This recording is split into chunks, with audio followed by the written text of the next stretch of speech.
আসসালামাইকুম বন্ধুরা, আজকে হ্যাপিতে কিভাবে হ্যাপি হ্যাপি যে আছে হ্যাপি অ্যাপস, এমন কেউ নাই যে হ্যাপি অ্যাপস চালায় না। যারা প্রবাসে আছে তারা একটু বেশি অ্যাপসটা চালায়।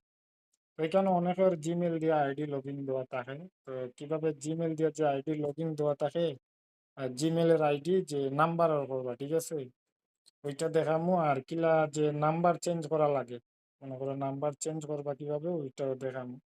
তো প্রথমে ঢুকলাম, হ্যাপিতে ঢুকে গেলাম আমরা সেটিং এ। এই যে সেটিং এ ক্লিক করলাম, এই যে অ্যাকাউন্টস, অ্যাকাউন্টসে ক্লিক করার পরে এই যে মারলাম, মারার পরে দেখো চেঞ্জ ফোন নাম্বার লেখা আছে। চেঞ্জ ফোন নাম্বারে মারলাম, মারার পরে একটা ওটিপি আসবে, একটা কোড আসবে। এই কোডটা এখানে আমার হোয়াটসঅ্যাপে যাবে। এই যে আমার হোয়াটসঅ্যাপে কোড আসছে। এই এই কোডটা, এই যে কোড 3844, এই কোডটা বসাই দিলে পরবর্তী আরো দুইটা অপশন আসবে। নিউ নাম্বার, ওখানেও নিউ নাম্বার বসাইলে পরে নিউ নাম্বার নিচে আসবে, উপরে আসবে নিউ নাম্বার, আর নিচে আসবে যে পুরান নাম্বার যেটা আছে ওটা বসাইবে লাগিয়া। পরে যে নাম্বারে চালু করা হইতেছে ওই নাম্বারে একটা ওটিপি, একটা কোড যাবে। ও কোডটা বসাই নিলে তারপরে নাম্বারটা চেঞ্জ হয়ে যাবে।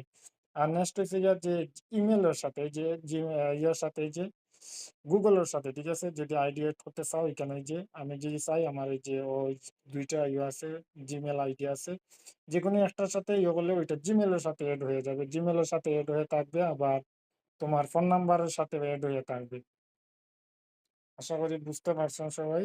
আর দেখেন, আর এগুলো সবসময় এগুলো পরিষ্কার করে রাখা ভালো। এই যে এগুলো সবসময় পরিষ্কার করে রাখা ভালো। তো অবশ্যই আশা করি বুঝতে পারছেন সবাই, ভালো থাকবেন।